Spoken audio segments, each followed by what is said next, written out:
भारत माता की, भारत माता की, भारत माता की जय श्री राम। मंच पर उपस्थित अभी जिन्होंने हमें संबोधित किया, ऐसे कर्नाटक लेजिस्लेटिव काउंसिल के leader of opposition Shri Kota Srinivas Poojary ji, Udupi के एमएलए श्री यशपाल सुवर्णा जी, कापू के MLA Gurme Suresh Shetty ji, district president B Kishore Kumar ji, हमारे दूसरे डिस्ट्रिक्ट के प्रेसिडेंट सतीश कंपाला जी, पुनियार नवीन शेट्टी जी, के रघुपति जी, यहाँ पर उपस्थित सभी इंटेलेक्चुअल्स, बहनों और भाइयों, ನಮ್ಮ ದೇಶದ ಬುದ್ಧಿವಂತರಿಗೆ ನಮಸ್ಕಾರಗಳು. ಹರಿಯವರೆಗೂ ಕಿರಿಯವರೆಗೂ ನನ್ನ ಅಕ್ಕ ತಂಗಿಯರೇ ಅನ್ನ ತಮ್ಮಂದಿರಿಗೂ ನನ್ನ ನಮಸ್ಕಾರಗಳು. This is all I know. मुझे बहुत खुशी है कि आज उडुपी में आप सभी इंटेलेक्चुअल्स के बीच मैं उपस्थित हूं. वैसे भी मैं मुंबई से आया हूं और उडुपी का और मुंबई का एक अपना रिश्ता है. मुंबई में उडुपी से बहुत लोग रहते हैं, अपना व्यवसाय करते हैं और उडुपी के लोगों के होटल्स ये मुंबई में सबसे ज्यादा मशहूर है. तो यहाँ आने के बाद, आप लोगों से मिलने के बाद मुझे तो ऐसा ही लगा कि मैं मुंबई में ही लोगों को मिल रहा हूं. It was like an extended family I am meeting. तो मुझे इस बात की बहुत खुशी है. यहाँ मैं हाफ एन आवर लेट आया, आधा घंटा विलंब से आया, क्योंकि हम लोग यहाँ पर जो श्री कृष्ण का मठ है, भगवान श्री कृष्ण का, वहां पर गए थे और वहां के स्वामी जी ने उस मठ का पूरा इतिहास हमको बताया और किस प्रकार से उन्होंने कोटि भगवत गीता लिखने का एक संकल्प किया है, इसकी भी जानकारी मुझे दी. और मुझे ऐसा लगता है कि वहां पर जो मैंने दर्शन लिया उससे मुझे बहुत प्रसन्नता की अनुभूति हुई. और वो दर्शन लेने के बाद मैं जब यहाँ आया तो बहुत ही सुंदर वीणा वादन यहाँ पर सुनने को मिला. इसलिए हमारी उन सभी बहनों का भी मैं बहुत बहुत विशेष रूप से आभार व्यक्त करता हूँ. आज हम लोग देख सकते हैं कि एक बदले हुए भारत में हम लोग बैठे हैं. 10 साल प्रधानमंत्री मोदी जी ने इस देश में जिस प्रकार का शासन दिया, उससे भारत में क्या बदलाव हुआ है. अगर मुझसे कोई ये पूछेगा तो मैं आपको याद दिलाना चाहता हूं 2012 की,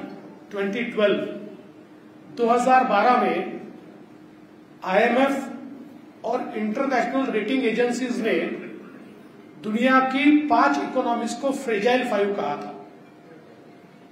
और बहुत ही दुख की बात है कि उन फ्रेजाइल 5 में भारत भी था. उन्होंने कहा था भारत सहित 5 इकोनॉमीज ऐसी है which can collapse any time. They are fragile economies, they cannot sustain and they will fall down. इस प्रकार की भारत की अवस्था थी.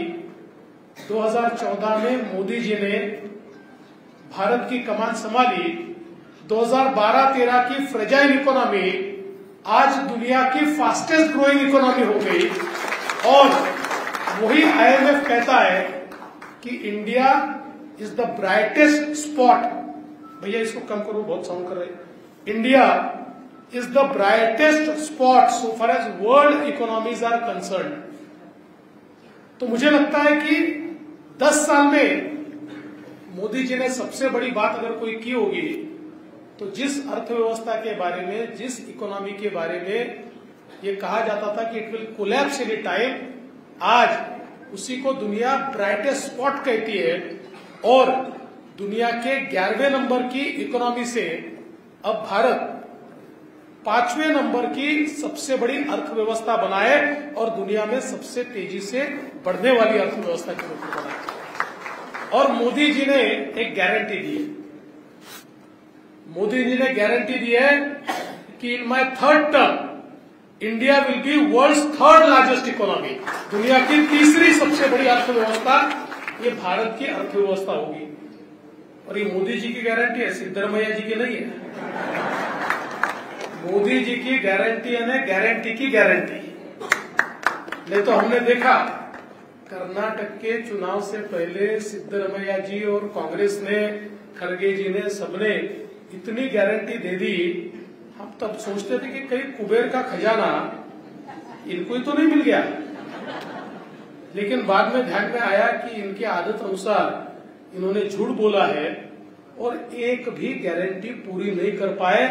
आज तो ऐसी परिस्थिति है कि जब इनको पूछा जाता है, सिद्धरमैया जी को पूछा जाता है, डीके शिव कुमार को पूछा जाता है, उनके अलग अलग लोगों को पूछा जाता है कि भाई आपने तो गारंटी दी थी, क्या हो गया? तो कहते हैं हम करेंगे, हम एक दिन में करेंगे थोड़ी बोला था, चुन के आने में तुरंत करेंगे ऐसा थोड़ी बोला था।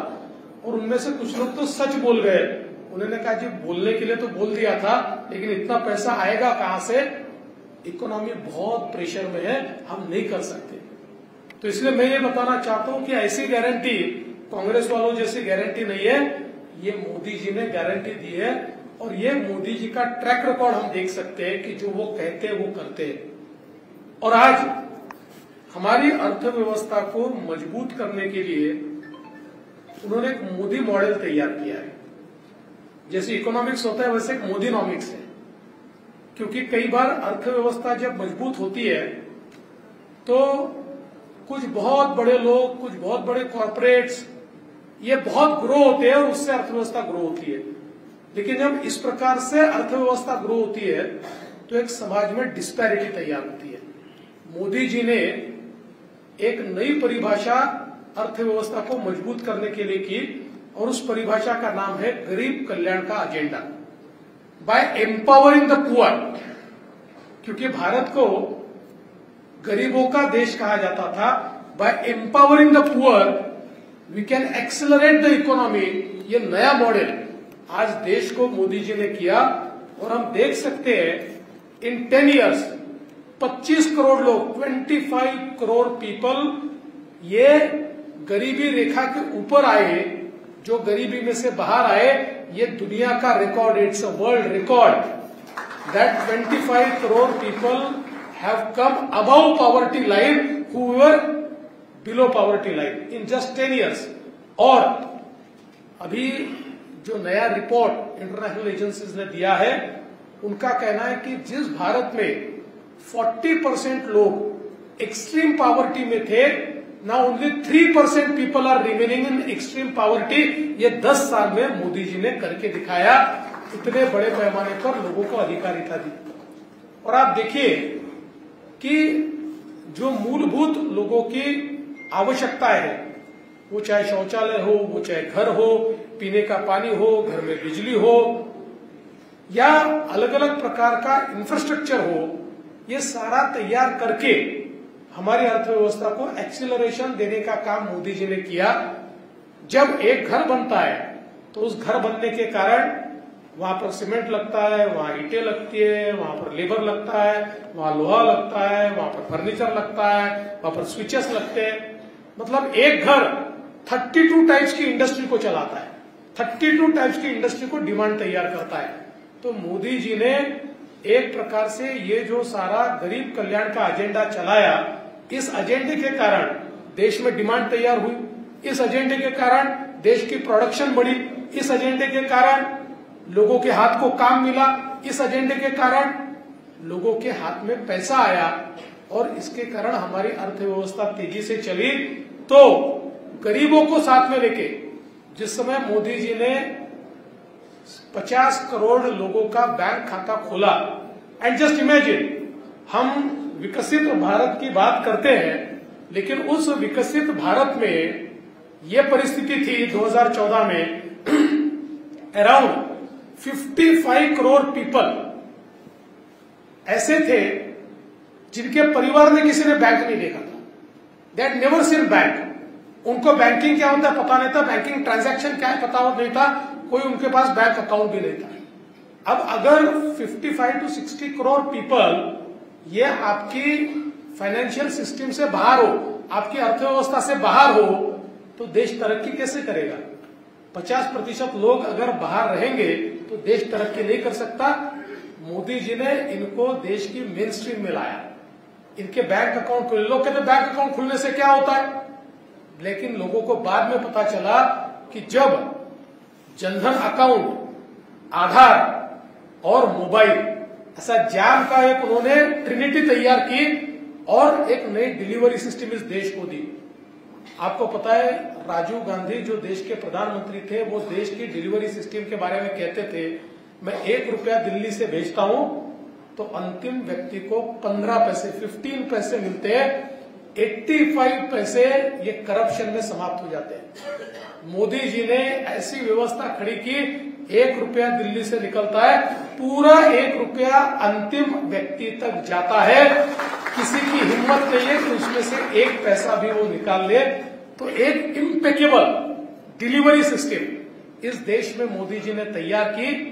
और हम देखते हैं जो इकोनॉमी करीब करीब इनफॉर्मल इकोनॉमी थी, 50% of Indian economy was informal.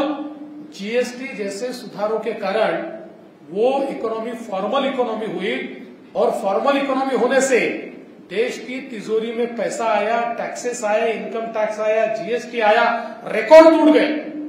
और वही पैसा गरीबों के लिए और देश का इंफ्रास्ट्रक्चर तैयार करने के लिए मोदी जी ने लगाया।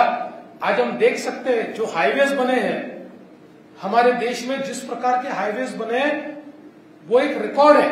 इतने 10 सालों में जितने हाईवेज हम लोगों ने बनाए एक रिकॉर्ड है इस देश में। जितने रेलवे में सुधार हुए, आज वंदे भारत ट्रेन, ये किसी भी डेवलप्ड नेशन, चाहे अमेरिका हो चाहे यूरोप हो, इनके डेवलप्ड नेशन से जिसकी हम कंपैरिजन कर सकते हैं, ऐसी वंदे भारत ट्रेन 100% एक एक पार्ट उसका भारत में बना।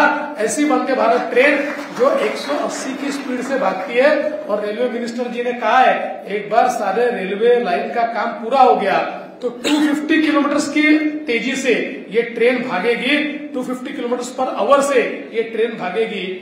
तो मैं ऐसा मानता हूं कि कितनी लोगों को सुविधा होगी, चाहे वो रेलवे हो, चाहे पोर्ट हो, चाहे एयरपोर्ट हो। जब मोदी जी आए तो देश में 74 एयरपोर्ट्स थे, उसमें से भी 20-25 ऐसे थे कि जो अनऑपरेशनल थे। आज ऑपरेशनल 149 यानी 2 टाइम्स एयरपोर्ट्स ये मोदी जी ने तैयार किए, और सारे एयरपोर्ट्स को ऑपरेशनल भी किया और उसको अच्छे तरीके से भी तैयार किया। आज एक जमाना था कि एयरपोर्ट को लोग ये मानते थे कि it is luxury, it is no more a luxury. आज दुनिया में वहीं पर उद्योग, व्यापार और इंडस्ट्री जाती है जहां एयरपोर्ट होता है। Airport is a magnet which catches industry. Airport is a magnet जहां पर व्यापार तैयार होता है, जिसके कारण जॉब्स क्रिएट होते हैं, जिसके कारण रोजगार मिलता है। आज 15 करोड़ लोग देश के फ्लाई करते हैं, जो 3 और 4 करोड़ लोग हमको पता है 2014 में फ्लाई करते थे। 5 गुना लोगों की संख्या बढ़ी है फ्लाई करने वालों की, क्योंकि आम आदमी को भी अब उड़ने का सपना वो पूरा कर सकता है। ये मोदी जी ने उड़ान स्कीम के माध्यम से आज किया हुआ है। इसलिए इंफ्रास्ट्रक्चरली अगर हम देखें तो भारत बहुत आगे बढ़ा है। मैं लेह लद्दाख गया था, वहां पर एक कार्यक्रम था, ये हमारी सेना ने कार्यक्रम आयोजित किया था, वहां मैं गया था। और कार्यक्रम के बाद वो जो कमांड है, उस कमांड के, नॉर्दर्न कमांड के जो प्रमुख है, उनके साथ मैं चर्चा कर रहा था। तो उन्होंने मुझे कहा कि we are very thankful to Modi government because they have constructed roads on the border. तो मैंने कहा कि इससे पहले नहीं हुए थे। तो उन्होंने मुझे कहा कि हमने मनमोहन सिंह जी की सरकार को कहा था कि देखिए, चाइना ने बॉर्डर पे पूरा इंफ्रास्ट्रक्चर तैयार कर दिया, उनके रोड्स वहां तक पहुंच गए। चाइना हमारे ऊपर अटैक कर सकता है, और अटैक करने के लिए they can mobilise their army, their artillery, सारे उनके जितना सारी चीजें लानी पड़ती है, ये सारी चीजें 24 आवर्स में वो मोबिलाइज कर सकते हैं। और हमारे पास तो 8 दिन तक चाइना आ गया, तो 8 दिन तक हम हमारी चीजों को वहां मोबिलाइज नहीं कर पाएंगे। उन्होंने कहा, सरकार की तरफ से जवाब आया कि हमने इसीलिए रास्ते नहीं बनाए क्योंकि चाइना बॉर्डर तक आ गया, और अगर हम रास्ते बनाएंगे तो हमारे रास्तों से चाइना अंदर आ जाएगा, चाइना को हमें अंदर नहीं आने देना, इसलिए हमने रास्ता नहीं बनाया। और आज स्थिति यह है, आज स्थिति यह है कि जिस प्रकार का इंफ्रास्ट्रक्चर बॉर्डर पे, थैंक यू सर, जिस प्रकार का इंफ्रास्ट्रक्चर आज हमारी सरकार ने तैयार किया है, और मात्र पिछले 6-7 सालों में जो तैयार हुआ है, we can mobilise our forces in 12 hours. China 24 घंटे में कर सकता है, हम 12 घंटे में कर सकते हैं। इस प्रकार की आज हमारे बॉर्डर पर ये व्यवस्था मोदी जी की सरकार के कारण हुई है। और भारत में मोदी जी ने मेक इन इंडिया, ये केवल नारा नहीं था, मेक इन इंडिया ने भारत में क्या असर दिखाया है, अगर मैं आपको बिल्कुल एक शब्द में बताना चाहूं तो until 2014 every mobile we used, कोई भी मोबाइल का हैंडसेट हम यूज करते थे, every mobile we used was imported. हमारे देश में एक भी मोबाइल नहीं बनता था, एक भी नहीं। आज की स्थिति यह है कि देश में मोबाइल यूज करने वाले 113 करोड़ लोग हैं, और देश में जितने मोबाइल यूज होते हैं उसमें से 99% मोबाइल भारत में बनते हैं, they are not imported, and now we are exporting mobile handset from India. ये भारत ने मेक इन इंडिया में करके दिखाया है। हमारे एक्सपोर्ट्स जो हम लोग 2013-14 में कहते थे, उससे 2.5 टाइम्स बढ़ गए, 2.5 गुना हमारे एक्सपोर्ट्स बढ़ गए। आज हमारे यहां पर जो फॉरेन एक्सचेंज रिजर्व्स है, वो भी foreign exchange reserves 2.5 times foreign exchange reserves हमारे बढ़ गए। मतलब हम लोगों की अब ये ताकत है। और 2013 में एक रिपोर्ट आया था, जिस रिपोर्ट में ये कहा गया था कि the weakest performing currency of world is रूपी। भारत का रुपया ये वीकेस्ट परफॉर्मिंग करेंसी है। और अभी जब रिपोर्ट आया तो 2023 के रिपोर्ट में कहा गया है कि the currency which has fared the best in the turbulent time is Indian rupee. यानी भारत के रुपए का जो ताकत थी, उस ताकत को 10 साल में मोदी जी कहां से कहां तक ले गए, ये हम लोग इस मारे से देख सकते हैं। तो जहां एक और अर्थव्यवस्था मजबूत हुई है, वही हमने देखा देश के अंदर 50 करोड़ लोगों को मोदी जी ने मुद्रा का लोन दिया। क्योंकि नारा क्या था? Funding the unfunded. देश में जो युवा है, जो कुछ करना चाहते हैं, ऐसे लोग, इनको बैंकें कर्जा नहीं देती थी। हमारे यहाँ टेलीफोन बैंकिंग चलता था। टेलीफोन बैंकिंग का अर्थ क्या है? कोई मंत्री फोन कर दे तो बैंक कर्जा देती थी, अदरवाइज बैंक कर्जा नहीं देती थी। और ये टेलीफोन बैंकिंग का कर्जा कभी वापस नहीं आता था। The loan was given, never return, ऐसी प्रकार की स्थिति थी। मोदी जी ने कहा जो काम करना चाहते हैं उसको लोन मिलना चाहिए, without any guarantee, without any collateral उसको लोन मिलना चाहिए। और मुद्रा के तहत 50 करोड़ लोगों को लोन मोदी जी ने दिया। और मुझे बताते हुए खुशी होती है, amongst this 50 crore 30 crore are women. महिलाओं को, 30 करोड़ महिलाओं को मुद्रा का लोन मिला, जो आज अपने पैरों पर खड़ी है और देश की अर्थव्यवस्था में योगदान दे रही है। ये परिवर्तन मोदी जी ने करके दिखाया। इस देश में मात्र 1000 स्टार्टअप्स थे, आज देश के अंदर 1,25,000 स्टार्टअप्स है। देश में 25 आज यूनिकॉर्न्स हमको दिखाई देते हैं। और एक ऐसी इकोसिस्टम देश के अंदर तैयार हुई कि आज कोई भी युवा अपने सपनों को पूरा कर सकता है। डिजिटल ट्रांजैक्शन में भारत ने इस प्रकार से आज एक उड़ान दी है कि पिछले साल डिजिटल ट्रांजैक्शन में भारत ने चाइना को पीछे छोड़ दिया। अब दुनिया में, in the entire world, highest digital transaction करने वाला देश कोई होगा तो हमारा भारत देश है। और मुझे याद है कि जब मोदी जी ने हमारे यहाँ यूपीआई वगैरह शुरू किया था, डिजिटल ट्रांजैक्शन की बात की थी, तो चिदम्बरम जी ने एक स्पीच दिया था। और चिदम्बरम जी ने स्पीच दिया था और कहा था ये क्या आप डिजिटल ट्रांजैक्शन की बात करते, ये कोई ठेले के ऊपर कोई सब्जी वाले के पास कोई जाएगा तो थोड़ी डिजिटल ट्रांजैक्शन हो सकता है, उसके पास थोड़ी पीओएस हो सकता है, उसके पास थोड़ी बिजली हो सकती है। लेकिन उनके भाषण के 6 साल बाद की स्थिति ऐसी है, आप छोटे से छोटे दुकान में चले जाओ, सब्जी वाले के पास चले जाओ, चाय वाले के पास चले जाओ, आज चाय वाला भी डिजिटल ट्रांजैक्शन कर रहा है और डिजिटली पेमेंट ले रहा है। और मुझे तो एक वीडियो देखने को मिला, एक पुणे में ऑटो रिक्शा चलाने वाला, उसने एक इंटरव्यू दिया। उसने कहा मैं तो सारे पेमेंट डिजिटली लेता हूं, और उसने कहा इससे मुझे फायदा ये हुआ, पहले दिन भर में पैसे कमाता था तो जेब में पैसे रहते थे तो रात को लगता था थोड़ी शराब पी लूं, थोड़ा कुछ खर्चा कर लूं, पैसे घर नहीं जाते थे। अब पैसे बैंक में जाते हैं और बैंक बैलेंस, ऐसा एक मैसेज आता है कि आज इतना बैंक बैलेंस बढ़ गया, तो दिल को बड़ा अच्छा लगता है और ऐसा लगता है विड्रॉ ही नहीं करूं, मैं उस पैसे को रोक रोक कर वहां पर रखूं और उसमें से मेरे परिवार को मैं कोई ना कोई अच्छी एक जिंदगी दूं। ये जो परिवर्तन इस देश में गरीबों के, आम आदमी के जीवन में डिजिटल ट्रांजैक्शन के माध्यम से मोदी जी ने लाया है, ये मैं ऐसा मानता हूं कि एक नए भारत की ये संकल्पना है। और ये सारी चीजें करते हुए हम लोगों ने देखा G20 की लीडरशिप मोदी जी को मिली। मोदी जी आज ग्लोबल लीडर बन गए। G20 में दुनिया के सारे बड़े बड़े राष्ट्रपति चप्पल उतार उतार के गांधी जी की समाधि पर जाते हुए भी हम सबने देखा।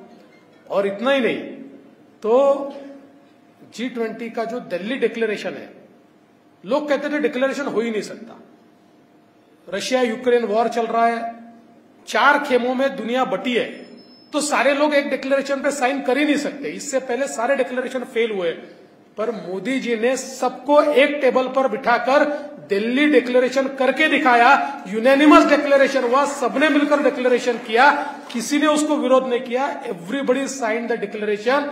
और उससे मोदी जी का स्टेचर एक वर्ल्ड लीडर के रूप में तैयार हुआ। 19 कंट्रीज, 19 देशों ने मोदी जी को उनका सर्वोच्च सम्मान दिया। जैसे भारत का सर्वोच्च सम्मान भारत रत्न होता है, इस प्रकार की 19 कंट्रीज ने अपना सर्वोच्च सम्मान ये मोदी जी को दिया, जिसमें 6 अरब कंट्रीज हैं।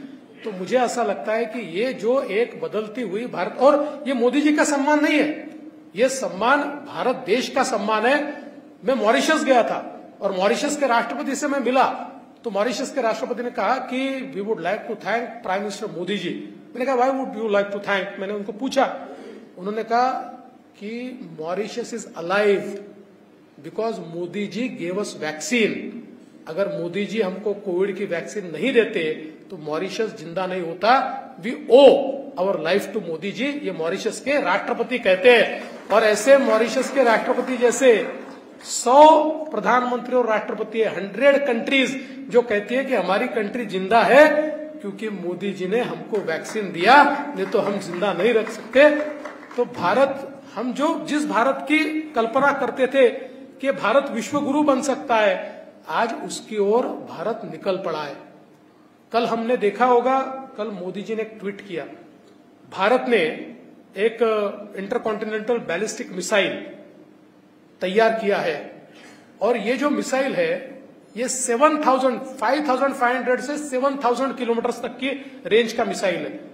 मतलब हम यहां बैठकर 7,000 किलोमीटर दूर किसी भी देश के ऊपर हम चलाएंगे नहीं, लेकिन किसी भी देश के ऊपर हम ये मिसाइल चला सकते हैं। इस मिसाइल के साथ भारत अब उस लीग में आया जिसमें केवल अमेरिका, रशिया, चाइना, ये 3 देश थे। अब चौथा देश भारत हो गया जिसके पास इस रेंज का मिसाइल है।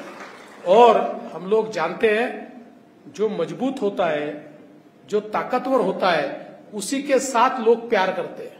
जिसकी ताकत नहीं होती वो कितना भी शांति की बात करे। रामायण में कहा गया भय भी न होए न प्रीत। भय भी न होए न प्रीत का अर्थ होता है कि थोड़ा भय रहता है तभी प्रीति होती है, तभी प्यार होता है। तो दुनिया में शांति कायम करनी है तो कायर नहीं कायम कर सकते, डरपोक नहीं कर सकते, कमजोर नहीं कर सकते। जो मजबूत है वही, अब जैसे भारत मजबूत बन गया तो पाकिस्तान की हिम्मत नहीं भारत की तरफ देखने की। चाइना कितना भी मजबूत हो जाए, चाइना जानता है कि भारत अब मोदी जी के नेतृत्व में कितना मजबूत है, तो चाइना भी हमारी ओर नजर उठाकर नहीं देखता। एक ऐसा मजबूत भारत आज मोदी जी ने तैयार किया है। मैं तो आपको इतना ही कहने के लिए यहां आया हूं, 10 साल में मोदी जी ने जो किया ये तो केवल एक ट्रेलर था, असली पिक्चर तो अगले 5 साल में हमको देखनी है। The next 5 years of Modi ji's government will be the defining moment in the history of India and in the history of world. ये 5 साल भारत को एक ऐसे ट्रेजेक्ट्री पर ले जाने वाले हैं कि जहां से भारत वापस नहीं आ सकता। ये 5 साल भारत की ट्रेन को ऐसी पटरी पर ले जाने वाले हैं कि उसकी स्पीड को कोई रोक नहीं सकता। जिस स्पीड से और जिस स्केल से भारत आगे बढ़ रहा है, अब भारत को कोई रोक नहीं सकता। इस प्रकार की परिस्थिति में भारत को ले जाने का काम मोदी जी के माध्यम से चल रहा है। और हम लोग देखते हैं आज 2 ही खेमे, एक खेमा जो मोदी जी के साथ है और दूसरा खेमा जो मोदी जी के साथ नहीं है, चाहे उसको इंडिया अलायंस कह लीजिए, कुछ और कह लीजिए। लेकिन इनकी फितरत क्या है? ये आज भी इनकी फितरत है कि आज भी ये तुष्टीकरण के भरोसे राजनीति करना चाहते हैं। ये लोग केवल एक समुदाय विशिष्ट को दुख न हो, इसलिए 22 जनवरी को जब दुनिया पूरी हमारी ओर देखती है और 22 जनवरी को रामलला की प्राण प्रतिष्ठा जब अयोध्या में होती है तो कांग्रेस के लोग उसके ऊपर बहिष्कार डालते हैं। 500 साल बाद जो हमारा कलंक मिटा है, उस 500 साल के बाद उस कलंक को मिटाने का जो काम, एक सांस्कृतिक पुनरुत्थान जो मोदी जी के नेतृत्व में हुआ है, कांग्रेसियों को उस पर भी बहिष्कार डालने की इच्छा होती है। तो मुझे समझ में नहीं आता कि ये चाहते क्या है। और हम तो देख रहे हैं इनकी फितरत क्या है। ये खरगे जी के बेटे प्रियांक खरगे जो कहते हैं कि जो हमारा हिंदू धर्म है, सनातन धर्म है, ये किसी जहर की तरह है, ये किसी रोग की तरह है, ये किसी डिसीज की तरह है। इस प्रकार की अगर इनकी मानसिकता होगी, केवल तुष्टिकरण, केवल अपीजमेंट, इस प्रकार से, और हम लोग तो यहां देख रहे हैं जिस प्रकार से देश विरोधी कार्रवाई करने वाले लोगों को जेल से छोड़ दिया जा रहा है, जिस प्रकार से कवर अप किया जा रहा है, तो मुझे लगता है कि अब एक डिफाइनिंग हम लोगों को बैटल लड़नी पड़ेगी। कौन देश के साथ है और कौन देश के साथ नहीं है, इसका फैसला हमको करना पड़ेगा। इसलिए मैं हमेशा ये कहता हूं, ये 2024 का चुनाव भाजपा को जिताने वाला चुनाव नहीं है, भारत को जिताने वाला चुनाव है। इसमें भाजपा की और मोदी जी की जीत होगी, ये भारत की जीत है। ये एक मजबूत भारत की नींव जो मोदी जी ने रखी है, उस पर इमारत बनाने वाली, उस पर एक बिल्डिंग खड़ी करने वाली, इस प्रकार की डिफाइनिंग, इस प्रकार की ये जीत है। और इसलिए मैं आप सभी को ये निवेदन करता हूं कि इस 2024 के चुनाव में भारत के लिए वोट कीजिए। इस 2024 के चुनाव में ये जो विकास की प्रक्रिया चल रही है, इसमें भागीदारी के लिए वोट कीजिए, ताकि जब 2047 का एक विकसित भारत तैयार होगा और 2047 के विकसित भारत में शायद हमारे बेटे बेटियां जब उस समय कहेंगे कि भाई विकसित भारत बना तो उसमें कौन कौन भागीदार था, तो हम उनको कह पाएंगे विकसित भारत बना, उसमें हमारी भी भागीदारी थी, हम मोदी जी के साथ खड़े थे, हम मोदी जी को सपोर्ट कर रहे थे, we supported Modi ji to make Bharat a विकसित भारत। ये हम लोगों को एक अवसर मिला है। इस अवसर को आप सभी लोग एक सुनियोजित पद्धति से अपनाइए। इतना ही आज के मौके पर कहता हूं। आप सबने मेरा भाषण यहां पर सुना, इसलिए आप सभी को बहुत बहुत शुभकामनाएं देते हुए, धन्यवाद देते हुए अपने शब्दों को विराम देता हूं। जय हिंद, जय भारत।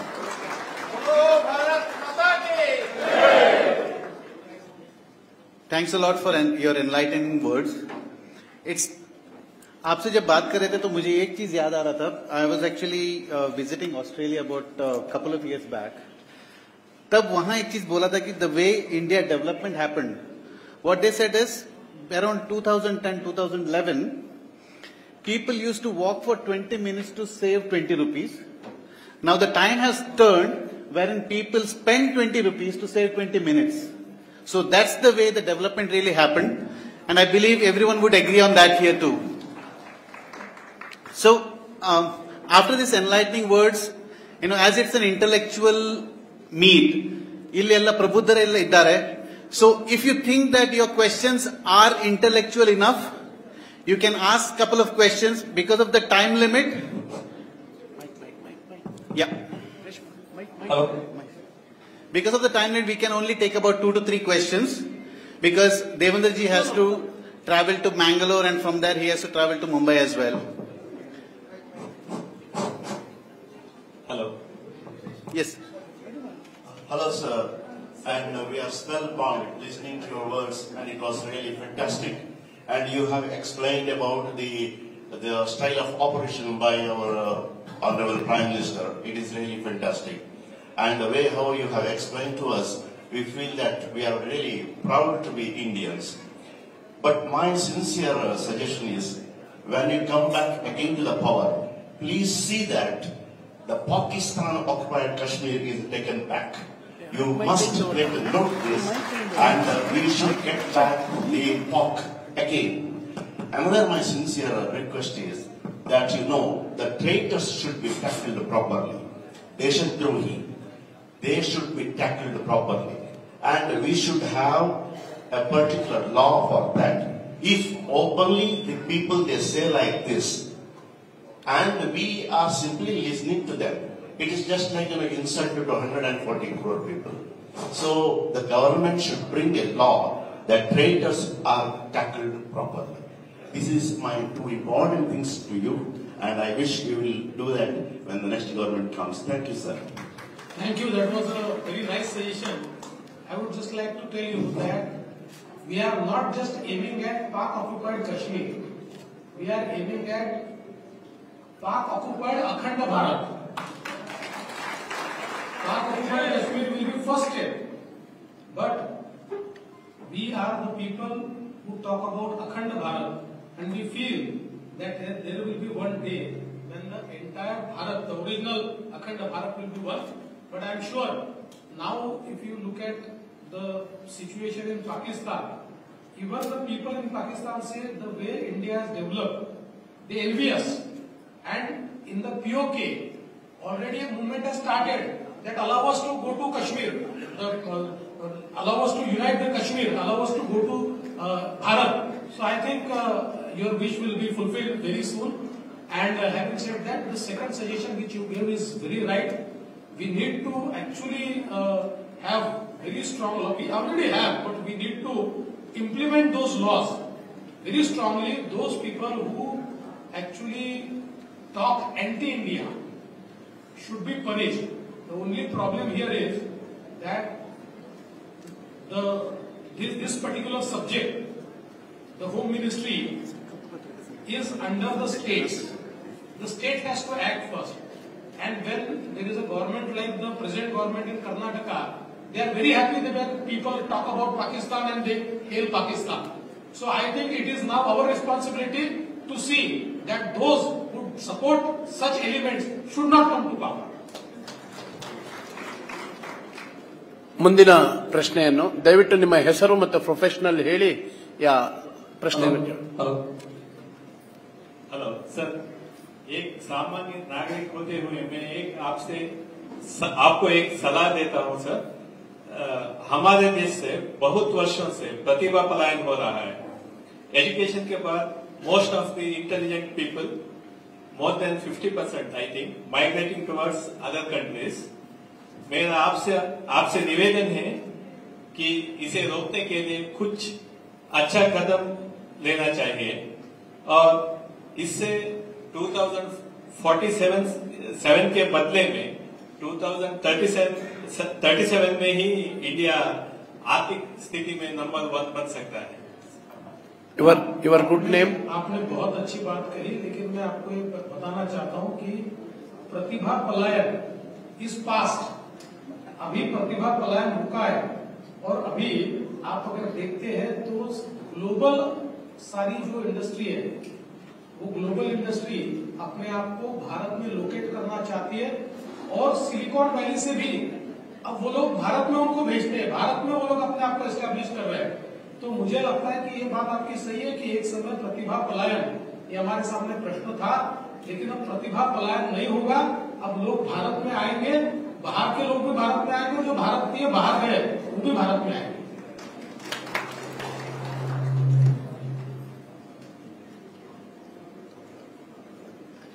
ಕೊನೆಯ 2 ಪ್ರಶ್ನೆಗೆ ಅವಕಾಶ ಇದೆ.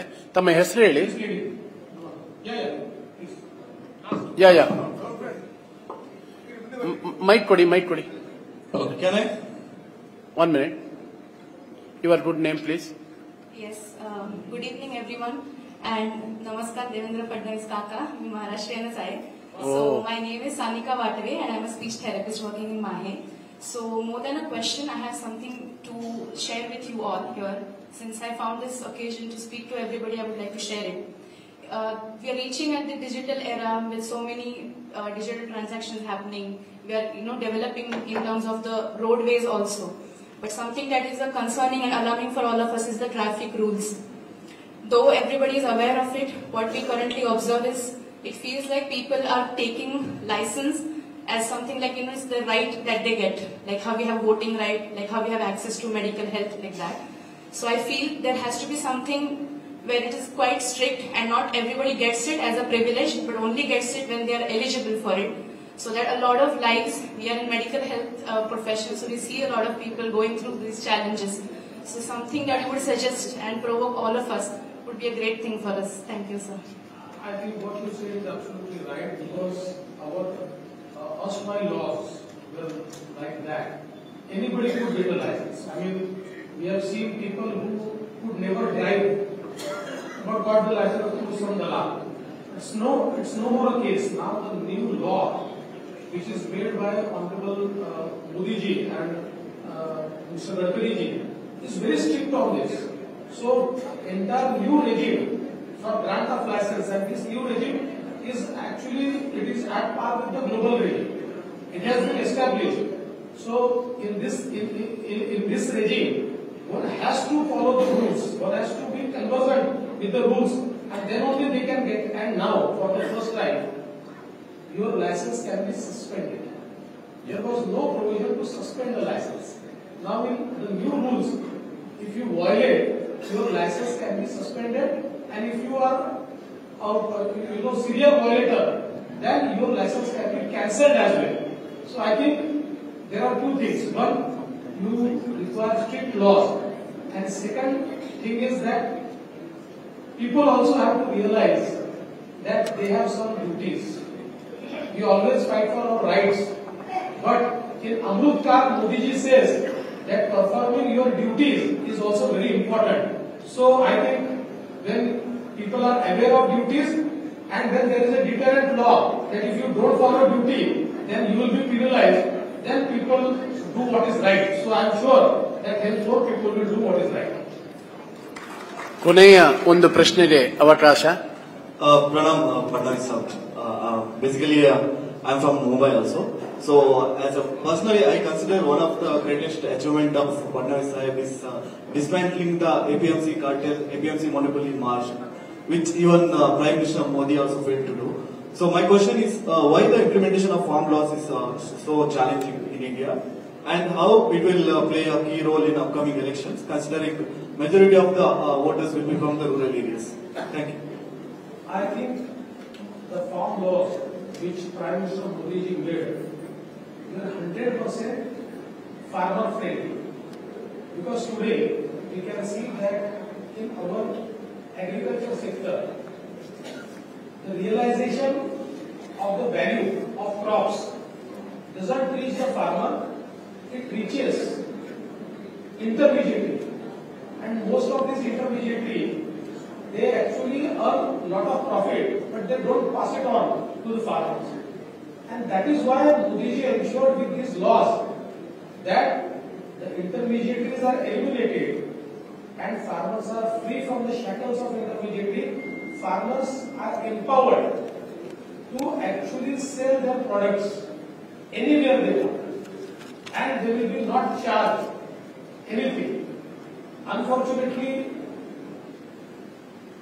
some people from opposition and mostly opposition parties, they misbriefed the farmers, and it was not the farmers' agitation. I mean, there were few farmers, but mostly you all know that it was the agitation fueled by the intermediaries.